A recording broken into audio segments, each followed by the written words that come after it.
जय हिंद दोस्तों, let's study 41 में आप लोगों का स्वागत है। मैं हूं घनश्याम यादव। दोस्तों, मेरे द्वारा आप लोगों को ऑल कॉम्पिटिशन से संबंधित प्रश्नों को हल कराया जा रहा है और सबसे पहले मेरे द्वारा भारत के प्राचीन इतिहास के बारे में पढ़ाया जा रहा है। दोस्तों, इसके बाद मेरे द्वारा आप लोगों को भारत के मध्यकालीन इतिहास, उसके बाद आधुनिक इतिहास के बारे में पढ़ाया जाएगा। लेकिन प्रेजेंट टाइम में अभी हम लोग पढ़ रहे हैं भारत के प्राचीन इतिहास के बारे में। और अभी हम लोग का जो चैप्टर चल रहा है मौर्यकालीन अर्थव्यवस्था के बारे में आज के डेट में हम पढ़ाएंगे आपको मौर्यकालीन अर्थव्यवस्था के बारे में। उसके बाद स्तूप के बारे में कुछ जानकारी देंगे। लेकिन आज का चैप्टर प्रारंभ करने से पहले आइए सबसे पहले कल हमने जो आपको पढ़ाया था एक बार उसका रिवीजन करते हैं, फिर आज के चैप्टर को पढ़ना प्रारंभ करते हैं। तो दोस्तों, आइए कल के चैप्टर को रिवीजन करते हैं। तो दोस्तों, कल के चैप्टर में सबसे पहले प्रश्न बना था मौर्य साम्राज्य में युद्ध क्षेत्र से सेना का नेतृत्व करने वाले अधिकारी को क्या कहा जाता था। दोस्तों, प्रश्न को ध्यान से समझिएगा। कह रहा है मौर्य साम्राज्य में युद्ध क्षेत्र से सेना का नेतृत्व करने वाले अधिकारी को क्या कहा जाता था। तो इसका उत्तर बना था मौर्य साम्राज्य में युद्ध क्षेत्र से सेना का नेतृत्व करने वाले अधिकारी को नायक कहा जाता था। क्या कहा जाता था? नायक कहा जाता था। फिर अगला प्रश्न बना था जस्टिन के अनुसार मौर्य साम्राज्य के पास कितने सैनिक थे। जस्टिन के अनुसार मौर्य साम्राज्य के पास कितने सैनिक थे। इसका उत्तर बना था जस्टिन के अनुसार मौर्य साम्राज्य के पास 6 लाख सैनिक थे। कितना? 6 लाख सैनिक थे, जिसमें 50,000 अश्वारोही यानी कि घुड़सवार, 9,000 हाथी और 8,000 रथ हुआ करते थे। फिर अगला प्रश्न बना जस्टिन ने मौर्य साम्राज्य की सेना को क्या कहा था। उत्तर था जस्टिन ने मौर्य साम्राज्य की सेना को लुटेरों का सेना बोला था। क्या बोला था? कि जो मौर्य साम्राज्य का सेना है ये लुटेरों का सेना है। फिर अगला प्रश्न बना मेगास्थनीज के अनुसार सेना के रख रखाव के लिए कितनी समितियां बनाई गई थीं। तो दोस्तों, मेगास्थनीज के अनुसार सेना के रख रखाव के लिए 6 समितियां थीं। कितनी समितियां थीं? 6 समितियां थीं। और हर समिति में 5-5 सदस्य हुआ करते थे। कितने सदस्य हुआ करते थे? 5-5 सदस्य हुआ करते थे। फिर अगला प्रश्न बना सबसे बड़े सैन्य अधिकारी को क्या कहा जाता था। यानी कि सेना का सबसे बड़ा जो अधिकारी होता था उसको क्या कहा जाता था। तो दोस्तों, इसका उत्तर बना था सबसे बड़े सैन्य अधिकारी को सेनापति कहा जाता था। क्या कहा जाता था? सेनापति कहा जाता था। फिर अगला प्रश्न बना जल सेना के प्रमुख को क्या कहा जाता था। तो दोस्तों, इसका उत्तर बना था जल सेना के प्रमुख को नवाध्यक्ष कहा जाता था। क्या? नवाध्यक्ष कहा जाता था। फिर आया दोस्तों न्याय प्रशासन, और न्याय प्रशासन में सबसे पहले प्रश्न बना था न्यायाधीश को क्या कहा जाता था। तो इसका उत्तर बना था न्यायाधीश को धर्माधिकारी कहा जाता था। क्या कहा जाता था? धर्माधिकारी। किसको? न्यायाधीश को। यानी न्यायाधीश को धर्माधिकारी कहा जाता था। फिर अगला प्रश्न बना था सर्वोच्च न्यायालय का हेड कौन होता था। इसका उत्तर बना था सर्वोच्च न्यायालय का हेड राजा होता था। राजा होता था। किसका हेड? सर्वोच्च न्यायालय का हेड होता था। यानी सर्वोच्च न्यायालय का हेड राजा होता था। न्यायाधीश को धर्माधिकारी कहा जाता था, सर्वोच्च न्यायालय का हेड राजा होता था। फिर अगला प्रश्न बना कौटिल्य ने अर्थशास्त्र में कितने प्रकार के न्याय के बारे में बताया। तो दोस्तों, ध्यान दीजिएगा, कौटिल्य ने अर्थशास्त्र में 2 प्रकार के न्याय के बारे में बताया था। पहला दीवानी, दूसरा फौजदारी। आज भी अपने देश में दीवानी और फौजदारी न्यायालय है। तो दोस्तों, न्यायालय को जिसे धर्म अस्थायी भी कहा जाता था, दीवानी को क्या कहा जाता था? धर्म अस्थायी। और फौजदारी को कंटक शोधन कहा जाता था। क्या कहा जाता था? कंटक शोधन। यानी दीवानी को धर्म अस्थायी और फौजदारी को कंटक शोधन कहा जाता था। फिर अगला प्रश्न बना दोस्तों, अगला प्रश्न बना दीवानी न्यायालय के प्रधान को क्या कहा जाता था। इसका उत्तर बना था दीवानी न्यायालय के प्रधान को धर्मस्थ या व्यवहारिक कहा जाता था। क्या कहा जाता था? धर्मस्थ या व्यवहारिक कहा जाता था। फिर अगला प्रश्न बना कंटक शोधन न्यायालय के प्रधान को क्या कहा जाता था। तो दोस्तों, इसका उत्तर बनेगा कंटक शोधन न्यायालय के प्रधान को प्रतिष्ठा कहा जाता था। क्या कहा जाता था? प्रतिष्ठा कहा जाता था। फिर अगला आया सामाजिक व्यवस्था के बारे में। तो दोस्तों इसका पहला प्रश्न था, मौर्य काल में महिलाओं को कौन सा अधिकार दिया गया था? तो दोस्तों मौर्य काल में महिलाओं को शिक्षा का अधिकार दिया गया था, पुनः विवाह का अधिकार दिया गया था और नियोग प्रथा का अधिकार भी दिया गया था। महिलाओं को शिक्षा का अधिकार दिया गया था, पुनः विवाह का अधिकार दिया गया था और नियोग प्रथा का अधिकार भी दिया गया था। फिर अगला प्रश्न बना, शिक्षा का सबसे बड़ा केंद्र कौन था? इसका उत्तर बना था, शिक्षा का सबसे बड़ा केंद्र तक्षशिला था। कौन था? तक्षशिला था। फिर अगला प्रश्न बना था, वेश्याओं के लिए किस शब्द का प्रयोग किया जाता था? तो दोस्तों इसका उत्तर बना था, वेश्याओं के लिए गणिका शब्द का प्रयोग किया जाता था। किस शब्द का?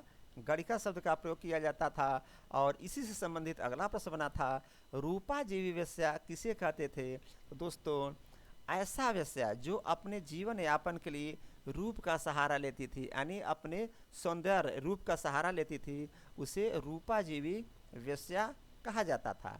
फिर अगला प्रश्न बना था, मेगास्थनीज ने भारतीय समाज को कितने भागों में बांटा था? तो दोस्तों मेगास्थनीज ने भारतीय समाज को 7 भागों में बांटा था। पहला दार्शनिक, दूसरा किसान, तीसरा अहीर, चौथा कारीगर, पांचवा सैनिक, छठा निरीक्षक और सातवां सभासद। तो दोस्तों इस प्रकार कल के प्रश्न उत्तर को हम लोगों ने रिवीजन कर लिया, यानी कि जो कल हम लोग चैप्टर पढ़े थे उसका बहुत ही तरीके से रिवीजन कर लिया। मुझे लगता है कि अब आप लोग इस चैप्टर को कभी नहीं भूलेंगे, लेकिन रिवीजन करते रहिएगा दोस्तों। बार बार कहता हूँ, रिवीजन करते रहिएगा। तो दोस्तों आइए आज के चैप्टर को पढ़ना प्रारंभ करते हैं। तो दोस्तों आज का चैप्टर का सबसे पहला प्रश्न बनेगा, मौर्यकालीन अर्थव्यवस्था में मौर्यकालीन अर्थव्यवस्था किस पर आधारित थी? ध्यान दीजिएगा, पहला ही प्रश्न बना मौर्यकालीन अर्थव्यवस्था में कि मौर्यकालीन अर्थव्यवस्था किस पर आधारित थी? तो दोस्तों इसका उत्तर है, मौर्यकालीन अर्थव्यवस्था कृषि पर आधारित थी। ध्यान दीजिएगा, दरअसल दोस्तों आज के समय में टेक्नोलॉजी बहुत बढ़ गई है और टेक्नोलॉजी से बहुत सारे बिजनेस बढ़ गए हैं, लेकिन उस समय केवल भूमि हुआ करती थी, तो कृषि हुआ करती थी। तो मेन अर्थव्यवस्था का आधार क्या था? कृषि था। तो प्रश्न यहाँ बन रहा है कि मौर्यकालीन अर्थव्यवस्था किस पर आधारित थी? तो सीधे उत्तर दे देंगे, मौर्यकालीन अर्थव्यवस्था कृषि पर आधारित थी। किस पर आधारित थी? कृषि पर। चूँकि मैंने आपको बताया कि उस समय इतनी टेक्नोलॉजी नहीं थी, इतने सारे संसाधन नहीं थे, इतना बिजनेस नहीं हुआ करता था कई प्रकार के। उस समय क्या था? भूमि, और भूमि पर क्या होती थी? कृषि। तो इस प्रकार मौर्यकालीन अर्थव्यवस्था किस पर आधारित थी? कृषि पर आधारित थी। तो प्रश्न बनेगा, मौर्यकालीन अर्थव्यवस्था किस पर आधारित थी? आप उत्तर देंगे, मौर्यकालीन अर्थव्यवस्था कृषि पर आधारित थी। फिर अगला प्रश्न बना, मौर्य काल की सबसे श्रेष्ठ फसल कौन सी होती थी? ध्यान देंगे, होता है हर समय का कोई न कोई ऐसा फसल जो सबसे श्रेष्ठ होता था। तो मौर्य कालीन के बारे में हम लोग पढ़ रहे हैं और मौर्य कालीन के बारे में पूछा जा रहा है कि मौर्य काल की सबसे श्रेष्ठ फसल कौन थी? तो इसका उत्तर है, मौर्य काल की सबसे श्रेष्ठ फसल धान हुआ करती थी। क्या हुआ करती थी? धान। 2 प्रश्न बना, मौर्यकालीन अर्थव्यवस्था किस पर आधारित थी? उत्तर देंगे, मौर्यकालीन अर्थव्यवस्था कृषि पर आधारित थी। और दूसरा प्रश्न बना, मौर्य काल की सबसे श्रेष्ठ फसल कौन थी? आप उत्तर देंगे, मौर्य काल की सबसे श्रेष्ठ फसल धान हुआ करती थी। अगला प्रश्न बना दोस्तों, बुरी फसल किसे माना जाता था? ध्यान दीजिएगा, यहाँ सबसे श्रेष्ठ फसल की बात हो गई। अब पूछ रहा कि बुरी फसल किसको मानते थे उस समय के लोग? तो दोस्तों बुरी फसल गन्ने को मानते थे। लेकिन आज के टाइम में दोस्तों गन्ने को बहुत विशेष महत्व दिया जाता है।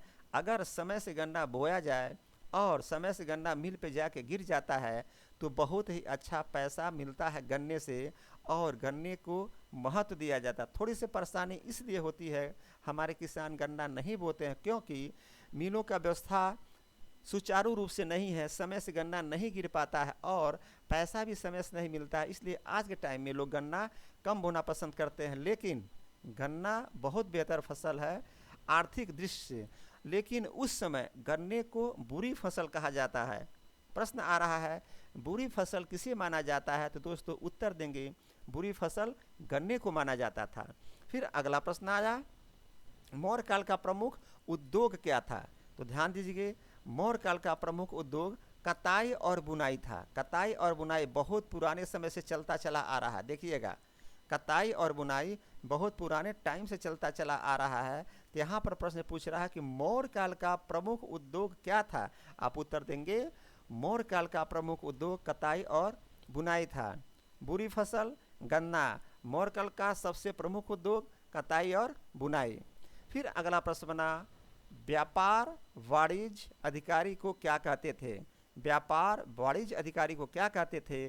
दोस्तों इसका उत्तर होगा व्यापार वाणिज्य अधिकारी को पंड्या अध्यक्ष कहते थे। व्यापार वाणिज्य अधिकारी को पंड्या अध्यक्ष कहते थे। क्या कहते थे, व्यापार वाणिज्य अधिकारी को पंड्या अध्यक्ष कहते थे। तो प्रश्न आएगा व्यापार वाणिज्य अधिकारी को क्या कहते थे। तो दोस्तों उत्तर देंगे व्यापार वाणिज्य अधिकारी को पंड्या अध्यक्ष कहते थे। फिर अगला प्रश्न है, व्यवसाय के लिए किस मार्ग का उपयोग किया जाता था। तो दोस्तों व्यवसाय के लिए स्थल, ध्यान दीजिएगा, स्थल एवं जल, स्थल एवं जल दोनों प्रकार के मार्ग का उपयोग किया जाता था। जिस उस समय जो व्यवसाय होता था उसमें व्यवसाय के लिए जो मार्ग का प्रयोग किया जाता था दोस्तों स्थल एवं जल दोनों प्रकार के मार्गों का उपयोग किया जाता था। उस समय दोस्तों एरोप्लेन तो हुआ नहीं करता था, केवल स्थल मार्ग था और जल मार्ग हुआ करता था। तो जल मार्ग और स्थल मार्ग दोनों का प्रयोग किया जाता था, किस लिए, व्यवसाय के लिए। तो दोस्तों प्रश्न बन रहा है व्यवसाय के लिए किस मार्ग का प्रयोग किया जाता था या उपयोग किया जाता था। आप उत्तर देंगे व्यवसाय के लिए स्थल एवं जल दोनों प्रकार के मार्गों का उपयोग किया जाता था। फिर अगला प्रश्न बना, मौर्यकालीन मुद्रा को क्या कहते थे। तो दोस्तों मौर्यकालीन मुद्रा को पर्ण कहते थे। क्या कहते थे, पर्ण कहते थे, और यह चांदी का होता था। प्रश्न आएगा कि पर्ण किस चीज़ का बना होता था। आप उत्तर देंगे पर्ण चांदी का बना होता था। पर्ण किस चीज़ का बना होता था। आप उत्तर देंगे पर्ण चांदी का बना होता था। प्रश्न आएगा मौर्यकालीन मुद्रा को क्या कहते थे। आप उत्तर देंगे मौर्यकालीन मुद्रा को पर्ण कहते थे और वह चांदी का बना होता था। फिर अगला प्रश्न बना, चांदी के शुद्ध सिक्के को क्या कहते थे और चांदी के अशुद्ध सिक्कों को क्या कहते थे। तो दोस्तों उत्तर देंगे चांदी के शुद्ध सिक्के को पर्ण कहते थे और चांदी के अशुद्ध सिक्के को कार्स पर्ण कहते थे। ध्यान दीजिएगा, मैंने यहाँ भी बताया कि जो चांदी का सिक्का है उसे पर्ण कहा जा रहा है, लेकिन जो चांदी का अशुद्ध सिक्का है उसको क्या कहा जा रहा है। यहाँ पर प्रश्न नहीं बन रहा है कि चांदी के शुद्ध सिक्कों को क्या कहते थे और चांदी के अशुद्ध सिक्कों को क्या कहते थे। तो दोस्तों चांदी के शुद्ध सिक्कों को पर्ण कहते थे और चांदी के अशुद्ध सिक्कों को कार्स पर्ण कहते थे। क्या कहते थे, कार्स पर्ण, यानी चांदी के शुद्ध सिक्कों को पर्ण कहा जा रहा है और चांदी के अशुद्ध सिक्के को कार्स पर्ण कहा जा रहा है। तो दोस्तों प्रश्न बन रहा है चांदी के शुद्ध सिक्कों को क्या कहते थे और चांदी के अशुद्ध सिक्कों को क्या कहते थे। आप उत्तर देंगे चांदी के सिक्कों को पर्ण कहते थे और चांदी के अशुद्ध सिक्कों को कार्स पर्ण कहा जा रहा है। फिर अगला प्रश्न बना, सोने के सिक्कों को क्या कहा जाता था। अभी हमने चांदी के सिक्कों की बात किया, जो शुद्ध चांदी है उसकी बात की जा रही है, फिर अशुद्ध चांदी है उसकी बात की गई। अब पूछ रहा प्रश्न कि सोने के सिक्के को क्या कहते थे। तो दोस्तों सोने के सिक्के को स्वर्ण कहते थे। आज भी स्वर्ण कहा जाता था, कहते हैं ना, आभूषण कोई बनवाता है व्यक्ति, कोई लेडीज आभूषण बनवाती है तो कहती है स्वर्ण आभूषण है, यानी सोने का आभूषण है, कहा जाता है कि ये सोने का आभूषण है, यानी कि स्वर्ण आभूषण है। तो सोने के सिक्कों को क्या कहते थे। तो दोस्तों उत्तर बनेगा सोने के सिक्कों को स्वर्ण कहते थे। चांदी के शुद्ध सिक्कों को पर्ण कह रहे हैं और चांदी के अशुद्ध सिक्कों को कार्स पर्ण कहा जा रहा है और दोस्तों सोने के सिक्कों को स्वर्ण कहा जा रहा है। फिर अगला प्रश्न बना, मुद्रा की जांच करने वाले को क्या कहते थे। तो दोस्तों मुद्रा की जांच करने वाले को रुद्र दर्शक कहा जाता था। ध्यान दीजिएगा, आज भी मुद्रा की जांच होती है, कहीं नकली और असली न निकल जाए। होता है ना, कभी कभी मार्केट में मुद्रा आ जाती है, क्या होता है, नकली होता है। तो दोस्तों उस समय जो मुद्रा का जांच करने वाला व्यक्ति होता था उसको क्या कहा जाता था, यही प्रश्न बन रहा है कि मुद्रा की जांच करने वाले को क्या कहा जाता था। तो दोस्तों यहाँ पर उत्तर बन रहा है मुद्रा की जांच करने वाले को रुद्र दर्शक कहा जाता था। क्या कहा जाता था, रुद्र दर्शक कहा जाता था। सोने के सिक्कों को स्वर्ण कहा जा रहा है और मुद्रा की जांच करने वाले को रुद्र दर्शक कहा जा रहा है। ध्यान देंगे यहाँ पर सिक्के का एक मैंने पिक लगाया हुआ, देखिए कैसा सिक्का था, बस कोई मेटल होता था उस पर, जैसे चांदी का है, अभी चांदी की बात की जा रही थी ना, तो चांदी है उस पर मोहर लगा दिया गया, यह है चांदी का सिक्का। फिर अगला प्रश्न बना, तांबे के सिक्कों को क्या कहते थे? तो दोस्तों तांबे के सिक्कों को मास्क कहा जाता था या काकनी कहा जाता था। ध्यान दीजिए, चांदी का सिक्का हो गया, सोने का सिक्का हो गया, अब आ गया तांबे का सिक्का। तो जो तांबे का सिक्का बनता था उसे क्या कहा जाता था? तो उत्तर बनेगा तांबे के सिक्के को मास्क कहा जाता था या काकनी कहा जाता था। क्या कहा जाता था? तांबे के सिक्के को मास्क या काकनी कहा जाता था। तांबे के सिक्के को मास्क या काकनी कहा जाता था। दोस्तों बार बार रिविजन करता हूँ ताकि आप लोग को यहीं पर याद हो जाए। सोने के सिक्कों को स्वर्ण, मुद्रा की जांच करने वाले को रुद्र दर्शक, तांबे के सिक्कों को काकनी या मास्क, चांदी के शुद्ध सिक्कों को पर्ण कहते थे, चांदी के अशुद्ध सिक्के को कार्स पर्ण कहते थे। फिर आगे बढ़िए, अगला प्रश्न बना, विनिमय के लिए किस माध्यम का प्रयोग किया जाता था? तो दोस्तों विनिमय के लिए चांदी के पंचमार्क सिक्के का प्रयोग किया जाता। ध्यान दीजिए, विनिमय के लिए किस माध्यम का प्रयोग किया जाता था? तो उत्तर देंगे विनिमय के लिए चांदी के पंचमार्क सिक्के का प्रयोग किया जाता था। चांदी के पंचमार्क सिक्के का प्रयोग किया जाता था किस काम के लिए? विनिमय के लिए। विनिमय के लिए किस माध्यम का प्रयोग किया जाता था? प्रश्न आएगा, आप उत्तर देंगे विनिमय के लिए चांदी के पंचमार्क सिक्के का प्रयोग किया जाता था। फिर अगला प्रश्न बना, मापन की कितनी इकाइयाँ थीं? मापन की कितनी इकाइयाँ थीं? तो दोस्तों उत्तर देंगे मापन की 2 इकाइयाँ थीं। अनाज मापने या तोलने के लिए द्रोण नामक इकाई का प्रयोग किया जाता था। ध्यान दीजिए, कोई अनाज होता था, उसको मापना होता था या उसको तोलना होता था, तो उस समय द्रोण नामक इकाई हुआ करती थी, उससे उसका मापन किया जाता था। तो प्रश्न है, मापन की 2 इकाइयाँ, पहला अनाज मापने के लिए या तोलने के लिए द्रोण नामक इकाई का प्रयोग किया जा रहा है, और दोस्तों भूमि मापने के लिए, आज भी देखिएगा अपने यहाँ जब कहीं भूमि नापा जाता है तो उसका प्रयोग किया जाता है, कड़ी का प्रयोग किया जाता है, और वहाँ पर उस समय भूमि नापने के लिए निवर्तन नामक इकाई का प्रयोग किया जाता था। किसका? निवर्तन नामक इकाई का प्रयोग किया जाता था। तो दोस्तों मापन की इकाइयाँ कितनी थी? मापन की इकाइयाँ 2 प्रकार की मिल रही है। पहला अनाज मापने और तोलने के लिए द्रोण नामक इकाई का प्रयोग किया जा रहा है, और भूमि नापने के लिए निवर्तन नामक इकाई का प्रयोग किया जा रहा है। फिर आगे बढ़ते हैं, स्तूप के बारे में जानकारी लेते हैं।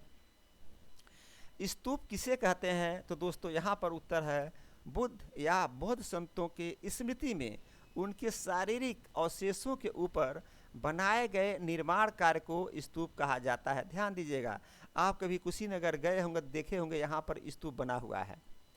तो स्तूप किसे कहते हैं? बहुत सारे स्तूप हैं, अभी आगे चल करके मैं आपको बताऊंगा, बस इतना ध्यान दीजिए। यहाँ पर प्रश्न बन रहा है कि स्तूप किसे कहते हैं, तो आप उत्तर देंगे बुद्ध या बौद्ध संतों के स्मृति में। ध्यान देंगे, भगवान बुद्ध या जो बौद्ध संत हैं उनके स्मृति में उनके शारीरिक अवशेषों, यानी मान लीजिए उनका कपड़ा ही है, उनकी हड्डियां हैं, उनके दांत हैं, और उसके ऊपर एक मंडप बना दिया जाता था, उसी को स्तूप कहते थे। जैसे मान लीजिए कि हड्डी है या उनका कपड़ा है, कहीं रख दिया गया और उसके ऊपर गुंबज बना दिया गया, उस स्तूप नुमा, उसी को स्तूप कहते हैं। यानी जो अवशेष हैं उनके, तो उनके ऊपर अगर कोई गुंबज बना दिया गया तो इसको स्तूप कहा जाता था। तो दोस्तों यही प्रश्न बन रहा है, स्तूप किसे कहते हैं? तो दोस्तों बुद्ध या बौद्ध संतों के स्मृति में उनके शारीरिक अवशेषों के ऊपर बनाए गए निर्माण कार्य को स्तूप कहा जाता था। फिर अगला प्रश्न बना, स्तूप का पहला उल्लेख कहाँ किया गया? तो दोस्तों स्तूप का पहला उल्लेख ऋग्वेद में किया गया। ध्यान दीजिएगा, स्तूप अगर बना तो कहीं न कहीं उसका उल्लेख तो करने को मिलेगा। तो स्तूप का पहला उल्लेख कहाँ मिला था? तो दोस्तों स्तूप का पहला उल्लेख ऋग्वेद में मिला था। कहाँ मिला था? ऋग्वेद में। कब मिला था? 1500 ईसा पूर्व। मैंने आपको पढ़ा चुका, मेरे द्वारा पढ़ाया जा चुका है कि ऋग्वेद जो टाइम था 1500 ईसा पूर्व का वो टाइम था। ध्यान दीजिएगा, उसके पहले सिंधु सभ्यता थी। 2500 ईसा पूर्व से 1750 ईसा पूर्व तक सिंधु सभ्यता चली थी। रिपीट कर लीजिए। और 1500 ईसा पूर्व से 600 ईसा पूर्व तक वैदिक काल चला था, जिसमें ऋग्वैदिक काल 1500 ईसा पूर्व से लेकर के 1000 ईसा पूर्व तक चला था, और 1000 ईसा पूर्व से लेकर के 600 ईसा पूर्व तक उत्तर वैदिक काल चला था। तो दोस्तों यहाँ प्रश्न आ रहा है कि स्तूप का पहला उल्लेख कहाँ किया गया था, तो आप उत्तर देंगे स्तूप का पहला उल्लेख ऋग्वेद में किया गया था। इसका मतलब ये हुआ कि 1500 ईसा पूर्व में हुआ था जब ऋग्वेद लिखा गया। ऋग्वेद, सामवेद लिखा गया था, यजुर्वेद, उसके बाद अथर्ववेद लिखा गया था। तो ऋग्वेद सबसे पहले लिखा गया था। तो उस ऋग्वेद में स्तूप का पहला उल्लेख किया जा रहा है। प्रश्न पूछ रहा है स्तूप का पहला उल्लेख कहाँ किया गया था, आप उत्तर देंगे स्तूप का पहला उल्लेख ऋग्वेद में किया गया था। अगला प्रश्न, भारत का प्राचीनतम स्तूप कहाँ है? ध्यान दीजिएगा, प्राचीनतम, बहुत पुराना स्तूप। भारत का प्राचीनतम स्तूप कहाँ है? आप उत्तर देंगे भारत का प्राचीनतम स्तूप पिपराहवा, ध्यान दीजिएगा, पिपराहवा स्तूप है और ये कहाँ पर पड़ता है? उत्तर प्रदेश में। ध्यान दीजिएगा, भारत का प्राचीनतम स्तूप पिपराहवा स्थान पे है और यह स्थान कहाँ पड़ता है? तो दोस्तों उत्तर प्रदेश में पड़ता है। यह प्रदेश लिखा गया, ठीक है, कोई बात नहीं, चलेगा ये भी। भारत का प्राचीनतम स्तूप पिपराहवा में पड़ता है और पिपराहवा कहाँ पड़ता है दोस्तों? उत्तर प्रदेश में पड़ता है और उत्तर प्रदेश भारत में पड़ता है। तो प्रश्न बना भारत का प्राचीनतम स्तूप कहाँ? तो दोस्तों उत्तर देंगे भारत का प्राचीनतम स्तूप पिपराहवा स्तूप है जो कि उत्तर प्रदेश में पड़ता है। उसके पहले मैंने आपको बताया स्तूप का पहला उल्लेख कहाँ किया गया दोस्तों? तो स्तूप का पहला उल्लेख ऋग्वेद में किया गया था। फिर आगे बढ़िए, अगला प्रश्न बन रहा सांची का स्तूप कहाँ है? आप उत्तर देंगे सांची का स्तूप मध्य प्रदेश में है। कहाँ पर है? मध्य प्रदेश, और जगह रायसेन। जैसे हमने आपको बताया कि भारत का प्राचीनतम स्तूप पिपराहवा स्तूप है और उत्तर प्रदेश में है, उसी तरह से सांची का स्तूप कहाँ है? तो दोस्तों यह उत्तर प्रदेश स्टेट में पड़ रहा, कौन? पिपराहवा। लेकिन सांची का स्तूप कहाँ पड़ रहा है? मध्य प्रदेश स्टेट में, और स्थान रायसेन। सांची का स्तूप मध्य प्रदेश के रायसेन में पड़ता है और भारत का प्राचीनतम स्तूप पिपराहवा स्तूप उत्तर प्रदेश में पड़ता है। फिर अगला प्रश्न बना सांची के स्तूप का निर्माण किसने करवाया था? प्रश्न बनता है सांची के स्तूप का निर्माण किसने कराया था? आप उत्तर देंगे सांची के स्तूप का निर्माण अशोक के द्वारा करवाया गया था। किसके द्वारा करवाया जा रहा है? अशोक के द्वारा करवाया जा रहा है। किसका? सांची के स्तूप का निर्माण अशोक के द्वारा करवाया जा रहा है। सांची का स्तूप मध्य प्रदेश स्टेट में रायसेन स्थान है, वहाँ पे था, और सांची के स्तूप का निर्माण अशोक के द्वारा करवाया जा रहा है। फिर दोस्तों अगला प्रश्न बना सांची के स्तूप में किस चीज़ का प्रयोग किया गया था? तो ध्यान दीजिए, जब सांची का स्तूप बना था तो कोई न कोई चीज़ का प्रयोग किया गया होगा, गाड़ा, मिट्टी, बालू, छड़, जो भी हो सकता है, ईंट, पत्थर। लेकिन यहाँ पर ऐसी बात नहीं है। यहाँ पर पूछा जा रहा है सांची के स्तूप में किस चीज़ का प्रयोग किया गया? तो दोस्तों सांची के स्तूप में ईंटों, ध्यान दीजिएगा, ईंटों का प्रयोग किया गया एवं लकड़ी का प्रयोग किया गया। ध्यान दीजिएगा, सांची के स्तूप में ईंटों का प्रयोग किया गया था और लकड़ी का प्रयोग किया गया था। सांची के स्तूप का निर्माण अशोक के द्वारा करवाया गया था। सांची का स्तूप मध्य प्रदेश के रायसेन में मिला और सांची के स्तूप में ईंटों एवं लकड़ी का प्रयोग किया जा रहा है। किसका प्रयोग किया जा रहा है? सांची के स्तूप में ईंटों एवं लकड़ी का प्रयोग किया जा रहा है। तो दोस्तों प्रश्न बन रहा है कि सांची के स्तूप में किस चीज़ का प्रयोग किया गया? आप उत्तर देंगे सांची के स्तूप में ईंटों एवं लकड़ी का प्रयोग किया गया था। फिर अगला प्रश्न आया सांची के स्तूप की खोज किसने की थी? ध्यान दीजिए, सांची का स्तूप तो बन गया, फिर वो ज़माना चला गया, अब खोज कौन कर रहा है? कैसे पता चला कि सांची का स्तूप था? तो उसकी खोज कौन कर रहा है? प्रश्न यही बन रहा है कि सांची के स्तूप की खोज किसने की? तो दोस्तों आप उत्तर देंगे सांची के स्तूप की खोज 1818 में, ध्यान दीजिएगा, 1818 में टायलर के द्वारा किया गया था। टायलर नामक एक व्यक्ति थे जिनका नाम था टायलर, एक व्यक्ति थे जिनका नाम था टायलर, उनके द्वारा सांची के स्तूप की खोज की गई थी। और कब की गई थी, किस सन में की गई थी? तो दोस्तों 1818 ईस्वी में किया गया था। सांची के स्तूप की खोज टायलर के द्वारा 1818 में किया जा रहा है। और प्रश्न भी यही बन रहा है कि सांची के स्तूप की खोज किसने किया था? तो दोस्तों आप उत्तर देंगे सांची के स्तूप की खोज 1818 में टायलर के द्वारा किया जा रहा है। सांची के स्तूप में ईंटों का प्रयोग हुआ था और लकड़ी का प्रयोग हुआ था उसको बनने में। सांची के स्तूप का निर्माण अशोक करवा रहे हैं और सांची का स्तूप मध्य प्रदेश के रायसेन में मिल रहा है। फिर अगला प्रश्न बनता है, सांची में कितने स्तूप हैं? सांची में कितने स्तूप हैं? तो दोस्तों उत्तर देंगे, सांची में 3 स्तूप हैं। कितने स्तूप हैं? 3 स्तूप हैं। पहला महास्तूप, ध्यान दीजिएगा, पहला महास्तूप, दूसरा काला स्तूप, तीसरा स्तूप। ध्यान दीजिएगा, सांची में कितने स्तूप हैं? आप उत्तर देंगे, सांची में 3 स्तूप हैं। पहला महास्तूप, दूसरा काला स्तूप, तीसरा स्तूप। और आगे देखिए कि महास्तूप में क्या है, काला स्तूप में क्या है और स्तूप में क्या है। तो दोस्तों जो महास्तूप पहला है इसमें भगवान बुद्ध के अवशेष हैं। ध्यान दीजिएगा, सांची का जो स्तूप बना है महास्तूप जिसका नाम है, उसमें भगवान बुद्ध के अवशेष हैं। और काला स्तूप में क्या है, इसमें अशोककालीन धर्म प्रचारकों के अवशेष हैं। मैंने आपको कहा ना कि स्तूप का जो निर्माण किया जा रहा था भगवान बुद्ध और उनके संतों के अवशेषों पर बनाया जाता था। यहाँ पर यही स्पष्ट हो रहा है कि महास्तूप में भगवान बुद्ध के अवशेष हैं और काला स्तूप जो बना है सांची में उसमें अशोककालीन धर्म प्रचारकों के अवशेष हैं। और जो स्तूप है दोस्तों इसमें महामोदगालायन के अवशेष हैं। यानी स्तूप में, इसमें जो स्तूप बना इसमें सारिपुत्र और महामोदगालायन के अवशेष हैं। तो दोस्तों प्रश्न पूछेगा सांची में कितने स्तूप हैं? तो दोस्तों उत्तर देंगे, सांची में 3 स्तूप हैं। पहला महास्तूप, इसमें भगवान बुद्ध के अवशेष हैं। काला स्तूप, इसमें अशोककालीन धर्म प्रचारकों के अवशेष हैं। और जो स्तूप है दोस्तों इसमें सारिपुत्र और महामोदगालायन के अवशेष हैं। फिर अगला प्रश्न बना, भरहूत स्तूप कहाँ पर है? तो दोस्तों भरहूत स्तूप मध्य प्रदेश के सतना में मिला था। अब ध्यान देंगे, अभी हम सांची के स्तूप के बारे में बात कर रहे थे, अब हम पढ़ रहे हैं भरहूत स्तूप के बारे में। किस स्तूप के बारे में? तो दोस्तों भरहूत स्तूप के बारे में। और प्रश्न बन रहा है कि भरहूत स्तूप कहाँ है? आप उत्तर देंगे, भरहूत स्तूप मध्य प्रदेश में है। और मध्य प्रदेश के किस स्थान पे है? तो दोस्तों मध्य प्रदेश के सतना वाले स्थान पे है। भरहूत स्तूप कहाँ पर है? उत्तर देंगे, भरहूत स्तूप मध्य प्रदेश के सतना वाले स्थान पे है। फिर अगला प्रश्न बना, भरहूत स्तूप का निर्माण किसके द्वारा करवाया गया?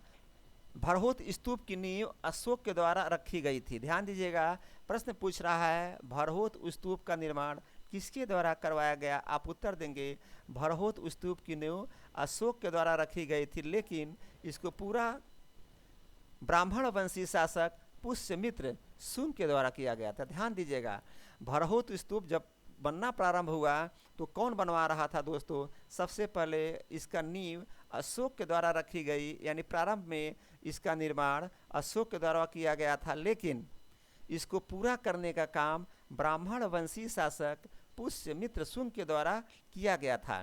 तो प्रश्न आएगा, भरहूत स्तूप का निर्माण किसके द्वारा किया गया? आप उत्तर देंगे, भरहूत स्तूप का नींव अशोक के द्वारा रखी गई थी, लेकिन इसको पूरा करने का काम ब्राह्मण वंशी शासक पुष्यमित्र शुंग के द्वारा किया गया था। फिर अगला प्रश्न आया, भरहूत स्तूप की खोज किसने किया? तो दोस्तों उत्तर देंगे, भरहूत स्तूप की खोज 1873 ईस्वी में। ध्यान देंगे, भरहूत स्तूप की खोज 1873 ईस्वी में अलेक्जेंडर कनिंघम के द्वारा किया गया था। किसके द्वारा? अलेक्जेंडर कनिंघम के द्वारा किया गया था। भरहूत स्तूप की खोज किसके द्वारा किया गया? तो आप उत्तर देंगे, भरहूत स्तूप की खोज 1873 ईस्वी में अलेक्जेंडर कनिंघम के द्वारा किया गया था। फिर अगला प्रश्न बना, भरहूत स्तूप का निर्माण किस चीज़ से किया गया? तो दोस्तों इसका उत्तर बना था, भरहूत स्तूप का निर्माण लाल बलुआ पत्थर से किया गया था। किस पत्थर से? लाल बलुआ पत्थर से किया गया था। भरहूत स्तूप का निर्माण किस चीज़ से किया गया? तो उत्तर देंगे, भरहूत स्तूप का निर्माण लाल बलुआ पत्थर से किया गया था। भरहूत स्तूप कहाँ पर मिला? तो दोस्तों भरहूत स्तूप मध्य प्रदेश में मिला। और कौन सा स्थान था मध्य प्रदेश में? सतना, यानी सतना वाले इलाके में मिला था भरहूत स्तूप। फिर भरहुत स्तूप की नींव अशोक के द्वारा रखी गई थी, लेकिन उसको पूरा करने का काम ब्राह्मण वंशी शासक पुष्यमित्र शुंग के द्वारा किया गया। और दोस्तों, भरहुत स्तूप की खोज 1873 में अलेक्जेंडर कनिंघम के द्वारा किया जा रहा है और भरहुत स्तूप का निर्माण लाल बलुआ पत्थर से किया जा रहा है। तो दोस्तों, आज का ये प्रश्न अंतिम प्रश्न था, लेकिन आइए इस चैप्टर को एक बार और दोहराते हैं, उसके बाद चैप्टर को दोस्तों समाप्त करेंगे। तो दोस्तों, आज का पहला ही प्रश्न बना था कि मौर्यकालीन अर्थव्यवस्था किस पर आधारित थी। हमने आपको बताया मौर्यकालीन अर्थव्यवस्था कृषि पर आधारित थी। किस पे आधारित थी? कृषि पे आधारित थी। फिर अगला प्रश्न बना था मौर्यकाल की सबसे श्रेष्ठ फसल कौन थी। दोस्तों, हमने आपको बताया मौर्यकाल की सबसे श्रेष्ठ फसल धान थी। क्या थी? धान थी। फिर हमने आपको बताया था कि बुरी फसल किसे माना जाता था। तो दोस्तों, उस समय बुरी फसल गन्ने को माना जाता था। ध्यान दीजिएगा, गन्ने को बुरी फसल माना जाता था। फिर मैंने आपको बताया था मौर्यकाल का प्रमुख उद्योग क्या था।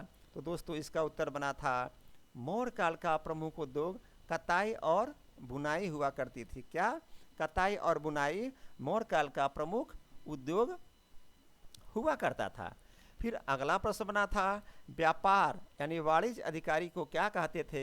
तो दोस्तों, व्यापार यानी वाणिज्य अधिकारी को पंडाध्यक्ष कहते थे। क्या कहते थे? पंडाध्यक्ष कहते थे।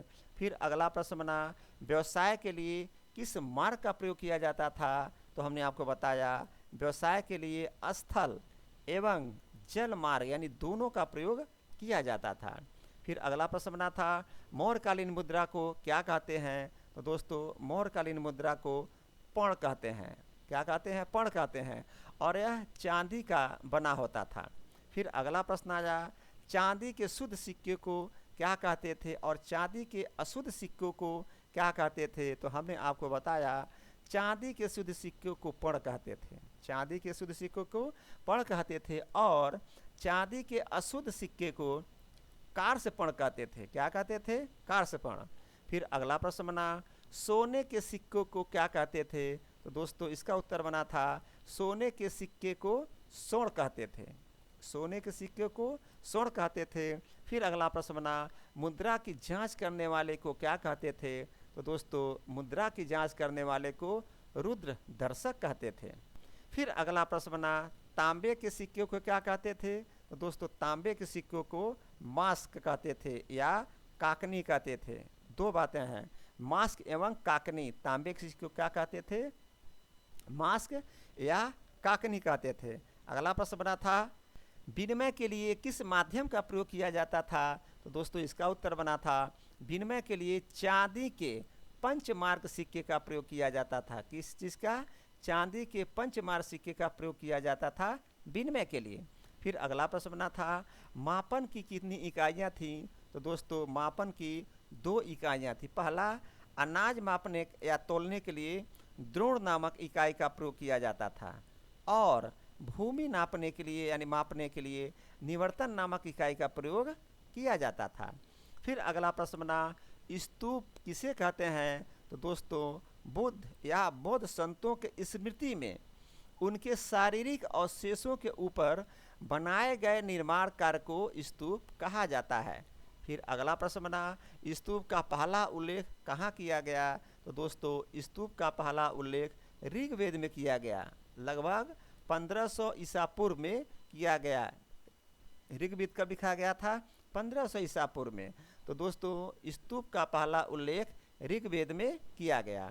फिर अगला प्रश्न बना भारत का प्राचीनतम स्तूप कहाँ है। इसका उत्तर हमने आपको बताया था भारत का प्राचीनतम स्तूप पिपराहवा स्तूप है, जो कि उत्तर प्रदेश में पड़ता है। कहाँ पे पड़ता है? उत्तर प्रदेश में पड़ता है। फिर दोस्तों, अगला प्रश्न बना सांची का स्तूप कहाँ है। हमने आपको बताया सांची का स्तूप मध्य प्रदेश के रायसेन में है। कहाँ पर? मध्य प्रदेश के रायसेन में है। फिर अगला प्रश्न बना था सांची के स्तूप का निर्माण किसने करवाया था। हमने आपको उत्तर बताया सांची के स्तूप का निर्माण अशोक के द्वारा करवाया गया था। किसके द्वारा? अशोक के द्वारा करवाया गया था। फिर अगला प्रश्न बना सांची के स्तूप में किस चीज़ का प्रयोग किया गया था। दोस्तों, तो सांची के स्तूप में ईंटों, ध्यान दीजिएगा, ईंटों एवं लकड़ियों का प्रयोग किया गया था। सांची के स्तूप में ईंटों एवं लकड़ी का प्रयोग किया गया था। फिर अगला प्रश्न बना, सांची के स्तूप की खोज किसने की थी? तो दोस्तों सांची के स्तूप की खोज 1818 में टायलर टायलर नामक व्यक्ति थे, उनके द्वारा किया गया था। फिर अगला प्रश्न बना, सांची में कितने स्तूप हैं? इसका उत्तर बना था सांची में 3 स्तूप हैं। महास्तूप, इसमें भगवान बुद्ध के अवशेष हैं। दूसरा काला स्तूप, इसमें अशोककालीन धर्म प्रचारकों के अवशेष हैं। और दोस्तों तीसरा है स्तूप, इसमें सारे पुत्र और महामोदगलायन के अवशेष हैं।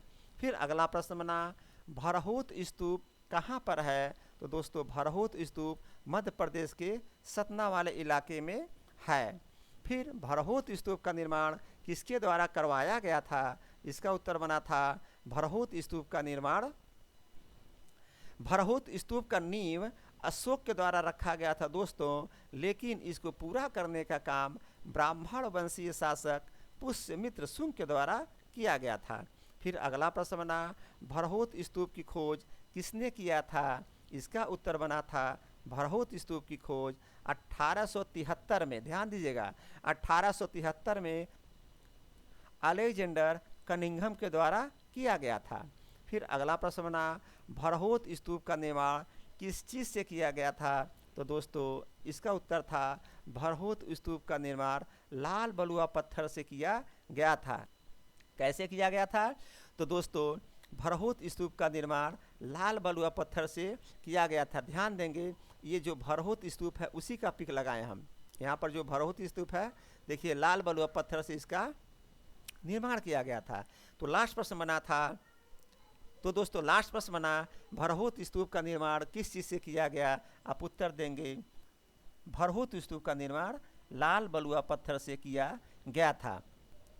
तो दोस्तों फटाफट मैंने इसका रिवीजिंग आपको करा दिया। मुझे उम्मीद है कि ये चैप्टर आप लोगों को कंठस्थ हो गया होगा। और दोस्तों मानता हूँ कि आपको याद हो गया, लेकिन रिवीजिंग मस्ट, मैं बार बार कहता हूँ, हर चैप्टर के बाद कहता हूँ, जो रिवीजिंग नहीं किया कितना हो पढ़ेगा, भूल जाएगा, समस्या खड़ी हो जाएगी। तो दोस्तों आज का चैप्टर यहीं समाप्त होता, लेकिन इतना परिश्रम से पढ़ाता हूँ तो दोस्तों लाइक तो बनता है, सब्सक्राइब करना बनता है। तो दोस्तों लाइक करिए, सब्सक्राइब करिए। और यहीं पर मैं अपने और दोस्तों यहाँ पर चैप्टर समाप्त होता है। जय हिंद, जय भारत।